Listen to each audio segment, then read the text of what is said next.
mood Sarah lagi nggak enak buat karya. Oke, luar biasa ya. Moodnya lagi nggak enak itu buat karya ya. Biasanya tuh orang itu kalau moodnya nggak enak, rebahan, Mbak. Gitu. Kalau nggak gitu scroll TikTok biasanya ya.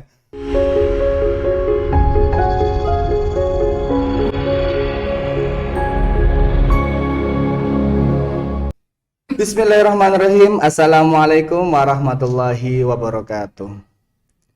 Alhamdulillahirabbil alamin wa bihi nasta'in wa ala umurid dunya waddin wassalatu wassalamu ala asyrafil anbiya'i wal mursalin sayyidina Muhammadin wa ala alihi wa sahbihi ajmain amma ba'du. Alhamdulillah, pemirsa podcast setia El Haq ya. Mudah-mudahan kita dalam keadaan sehat walafiat. Semoga Allah merahmati kita dan keluarga kita semuanya. Amin amin ya rabbal alamin.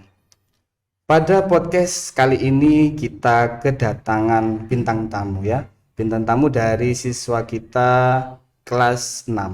Nah, dia seorang anak perempuan yang berusia 11 tahun yang sudah memiliki banyak penghargaan dan pengalaman banyak di berbagai kompetisi dan lomba-lomba yang pernah ia ikuti. Langsung saja kita perkenalkan bintang tamu kita pada podcast kali ini, yaitu Mbak Sarah Nuril Aziza. Assalamualaikum Mbak Sarah. Waalaikumsalam. Gimana saya manggilnya ini? Sarah ya? Iya. Nama panggilannya Sarah. Oke. Kumaha damang ya? Apa? Jawabnya gimana kalau kumaha damang? Nuhun damang gitu ya. Nuhun damang. Jadi Mbak Sarah ini ternyata berasal dari Bogor ya, orang Sunda, bener ya? Iya. Oke. Jadi Mbak Sarah ini orangnya kreatif ya, punya berbagai macam bakat. Bisa dikenalkan bakat apa saja Mbak Sarah? Menggambar, mewarnai dan menulis. Menggambar, mewarnai dan menulis. Seniman sekali itu ya. Ya. Kira-kira motivasi awalnya kok suka 3 bakat tersebut apa? Mungkin di awal dari menggambar dulu deh. Kenapa kok suka menggambar? Motivasi apa yang muncul? Karena dari Abi Sarah. Karena Abi Sarah itu kayak jago menggambar kartun, anime dahulu gitu, kayak Naruto gitu.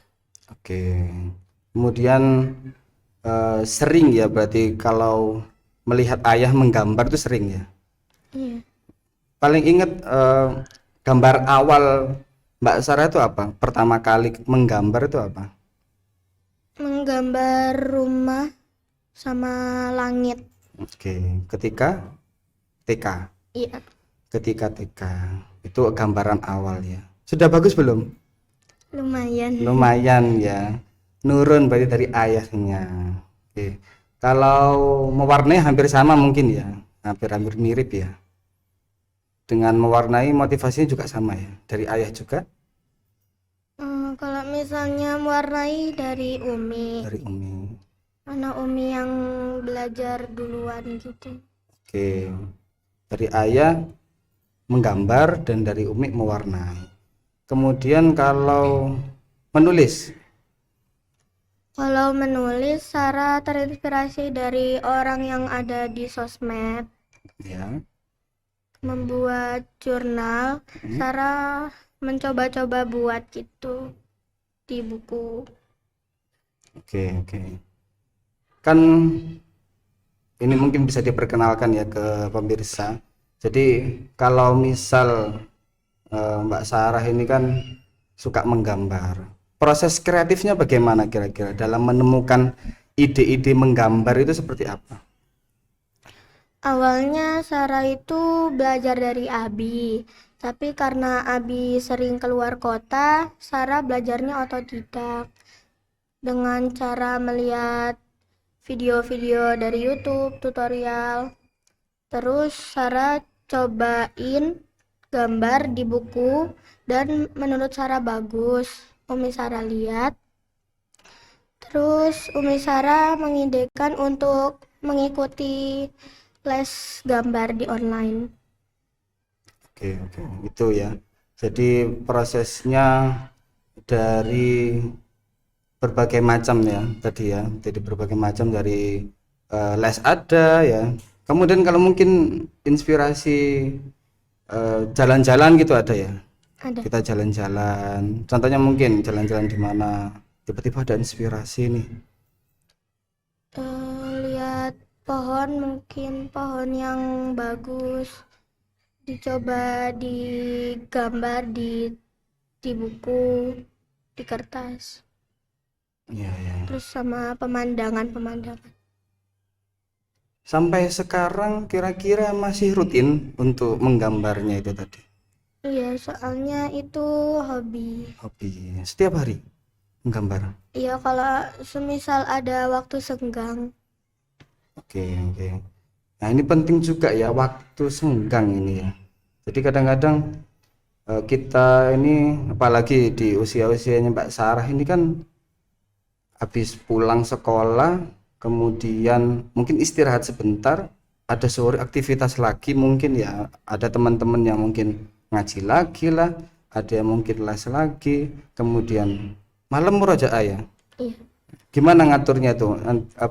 Kalau misal mewarnai atau menggambar atau menulis itu biasanya dipakai waktu kapan? Pagi kah atau siang atau malam?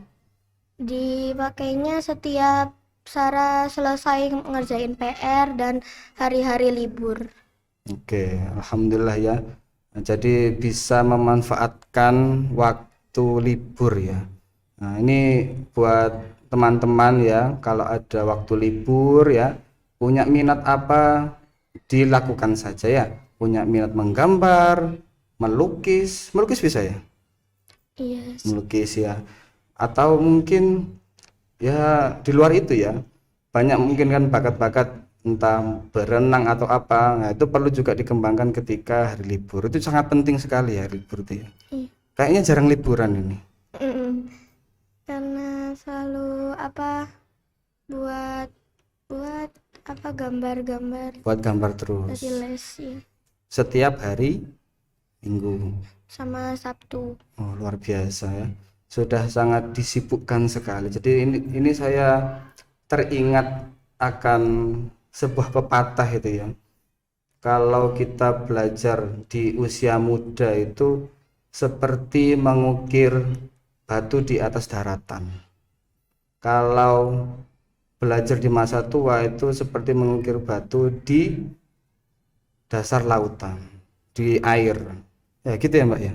Pernah dengar gitu nggak? Enggak. Nah, itu kurang lebih seperti itu ya. Jadi kalau masa muda kita itu biasanya itu kita sibukkan dengan hal-hal yang baik dan bermanfaat, insya Allah ketika tua itu kita sudah merasakan hasilnya.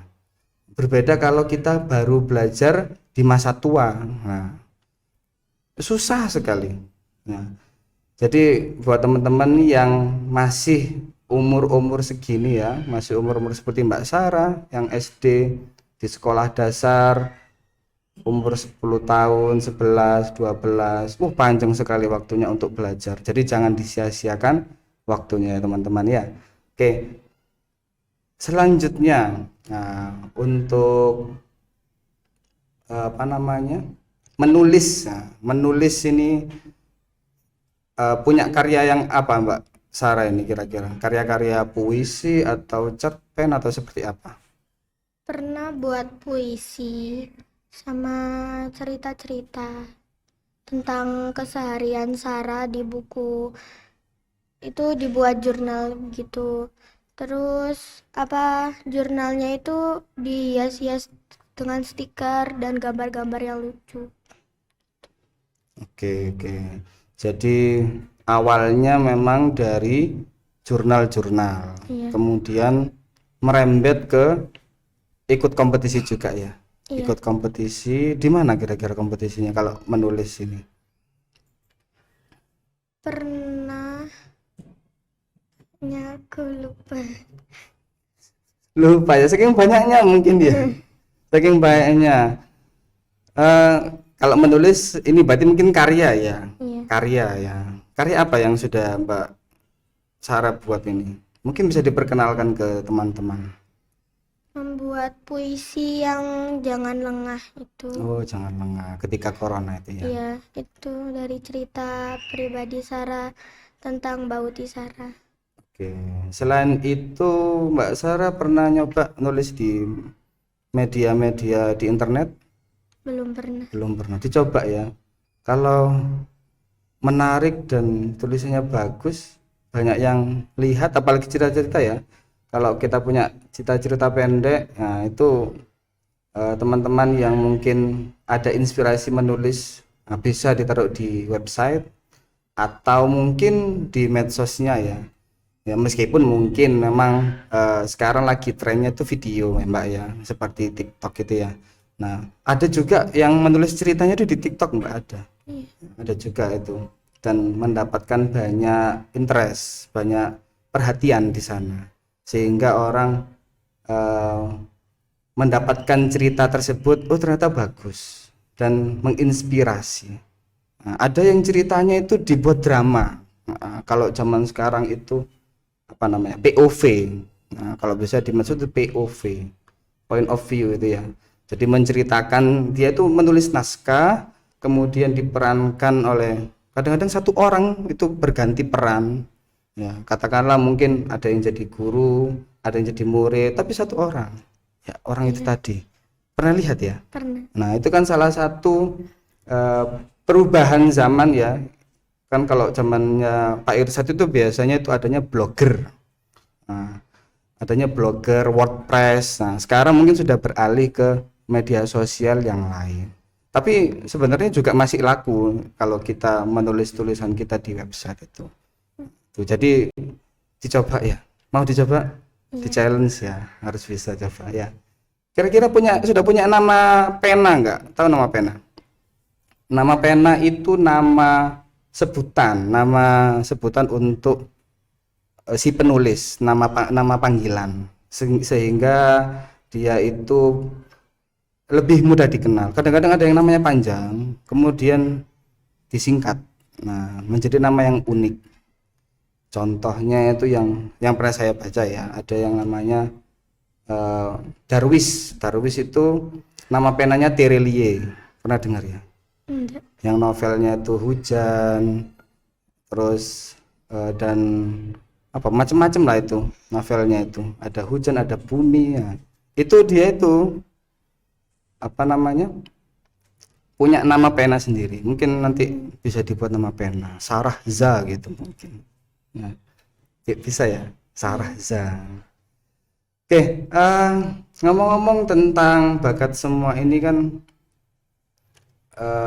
dengar-dengar Mbak Sarah ini sudah meraih sebanyak penghargaan 40 ya. 40 40 penghargaan loh ya. Keren loh guys ini ya. Keren loh, 40 loh ya, luar biasa. Masih ingat nggak apa aja penghargaannya? Yang paling berkesan itu apa kira-kira penghargaan yang menurut Mbak Sarah, oh aku itu paling berkesan sama yang ini karena seperti ini mungkin. saat lomba yang tingkat internasional itu yang Jepang. Lomba tingkat internasional. Iya. Di Jepang ya. Luar biasa. Di Jepang itu lomba apa itu, Mbak? Jadi di gambarnya Sarah itu menceritakan keberagaman Indonesia, tentang batik Indonesia kayak batik Megamendung. Terus batiknya itu dipakai model, lalu dipamerkan ke seluruh negara. Oh gitu. Oh itu berarti lomba bercerita ya. Iya, Oh nambah ya. Bercerita juga ya. Nulis bisa, bercerita juga bisa. Luar biasa. Juara berapa itu? itu terpilih. Terpilih ya. Iya. Terpilih mewakili Indonesia. Iya, Oh di Jepang. iya. Mbak Sarah berangkat ke Jepang? Enggak, gambarnya yang dikasih ke sana. Oh, gambarnya yang dikasih ke sana dan diperkenalkan tentang Indonesia, begitu ya. Oke, luar biasa ya, Masya Allah ya. Jadi 40 penghargaan ini pasti berarti lomba yang diikuti ini lebih dari 40, benar ya? Iya. Sudah pasti ya. Luar biasa ini ya. Jadi apa namanya? Kalau kita lihat ini Mbak ya, saya jadi teringat dengan sebuah buku ya. Sebuah buku yang pernah saya baca itu, ini mungkin sudah menjadi tren ya di apa namanya saat-saat ini, namanya tuh Atomic Habits ya. Jadi James Clear itu ceritanya itu dia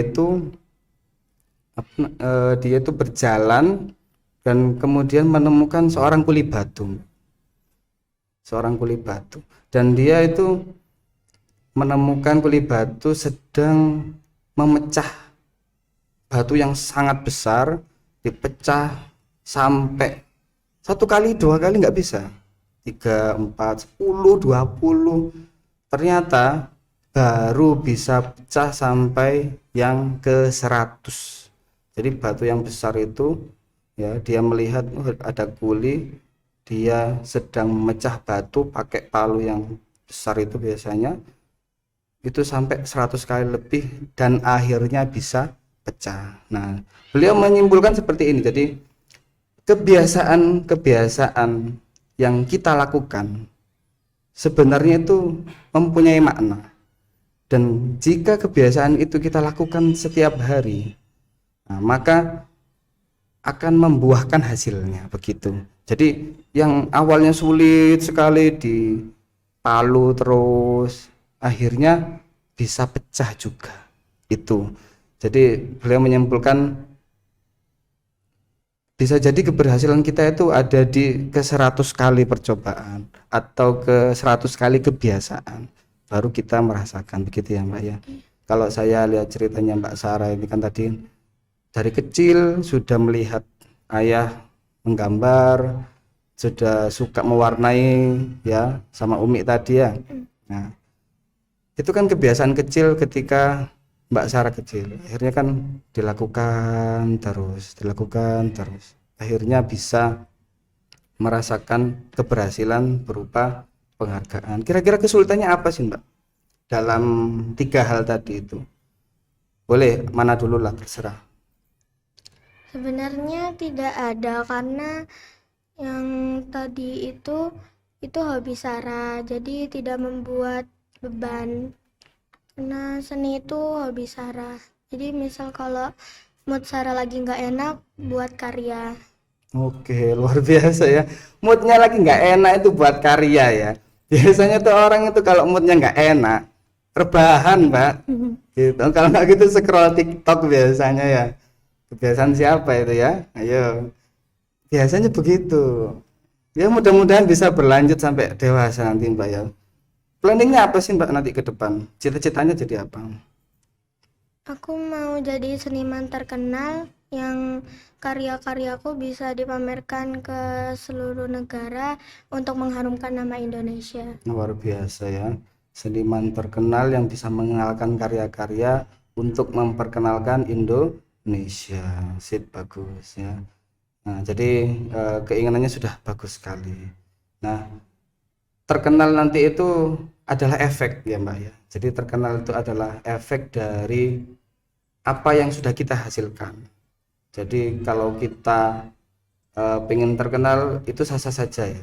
Nah, semuanya memang mungkin pengen terkenal, tapi kalau kita berusaha terus memberikan produk yang terbaik ya, kalau kita punya produk yang terbaik, ada value, ada nilai yang kita berikan ya, maka terkenal, apalah itu masyhur ya, dikenal banyak orang, itu adalah efek tadi ya, hasil dari kerja keras kita. Rencananya memang akan meneruskan terus hobi ini ya. Oke, luar biasa. Jadi terinspirasi sekali sama kerja keras Mbak Sarah ini. Sampai bilang nggak ada hambatan ya, tidak ada hambatan. Nah, kalau ini terakhir ya Mbak ya, Mbak Sarah ini kalau digambarkan dalam 3 kata, kira-kira Apa Mbak 3 kata yang mau digambarkan ini tentang Mbak Sarah? 3 kata. Ya, bebas. Kata motivasi begitu. Enggak, 3 kata yang menggambarkan diri Mbak Sarah seperti apa? Sifat-sifat Mbak Sarah.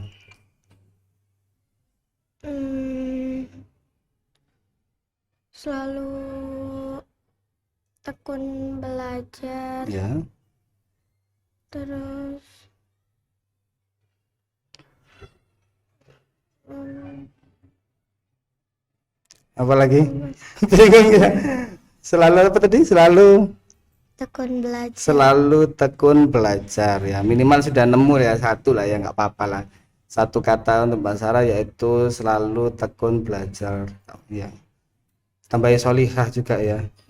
Hafalnya banyak nggak ini? Alhamdulillah lagi hafalin juz 3. Oke ya. Luar biasa, Masya Allah ya. Jadi karunia yang diberikan ini harus dijadikan amanah ya Mbak ya. Jadi kita itu di dunia ini adalah amanah, titipan. Sebagai khalifah itu kita dititipi sama Allah. Jadi apapun yang diberikan kepada Allah kepada kita, maka kita harus syukuri. Jadi kalau teringat oleh Nabi Sulaiman itu, kalau dia dipuji, tahu nggak apa Mbak kata Nabi Sulaiman kalau dipuji dia? Kan Nabi Sulaiman itu kan punya super power, ada apalagi kekuasaannya besar, super harta. Nah, hartanya juga banyak dan supernya super bisa mengobrol dengan binatang dan jin. Itu luar biasa sekali itu ya. Nah, dengan nikmat seperti itu apa yang dikatakan Nabi Sulaiman, tahu nggak? Pernah dengar? Pernah. Apa kira-kira yang dikatakan Nabi Sulaiman? Lupa. Ya, jadi yang dikatakan Nabi Sulaiman itu hada min fadli rabbi. Catat ya. Hada min fadli rabbi. Ini adalah kelebihan yang diberikan Tuhanku kepadaku. Nah, luar biasa. Jadi yang dia itu sudah punya kuasa besar saja, beliau itu ngomong seperti itu.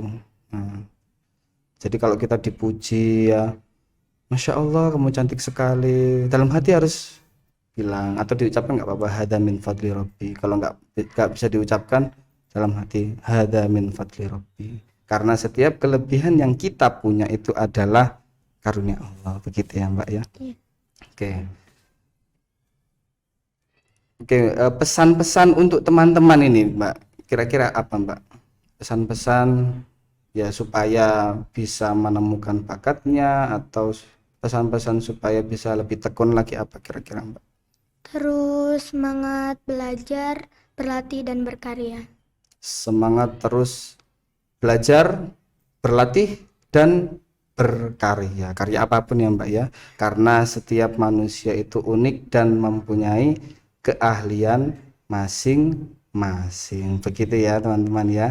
Jadi untuk mengakhiri kita ini podcast kita ini ya, ada sebuah makalah ya dari Arab ya, makalah berbahasa Arab itu yang berbunyi seperti ini: tarjun najata walam tasluk masalikaha, innas safinata la tajri alal yabas. Nah, tarjun najata, kamu itu berharap kesuksesan, walam tasluk masalika, tapi kamu nggak mau melewati rintangannya. Nah, innas safinata la tajri alal yabas, jadi sesungguhnya kapal itu tidak berlayar di atas daratan, gitu ya. Jadi mudah-mudahan hari ini kita mendapat inspirasi yang banyak dari Mbak Sarah. Tidak harus seperti Mbak Sarah, tapi semangatnya, istiqomahnya, kontinuitas itu yang harus dijaga, gitu ya Mbak ya. Semangat selalu terus belajar dan berkarya. Oke, itu pesan dari kami ya. Mudah-mudahan podcast Elhaq ini bermanfaat ya. Kita akhiri, subhanakallahumma wa bihamdika asyhadu an la ilaha illa anta astaghfirka wa atubu ilaik. Terima kasih atas perhatiannya. Kami pamit undur diri, saya Irsyad Ramdan dan Mbak Sarah Nurul Aziza. Mohon maaf apabila ada salah kata dan perbuatan ya. Terima kasih. Wassalamualaikum warahmatullahi wabarakatuh.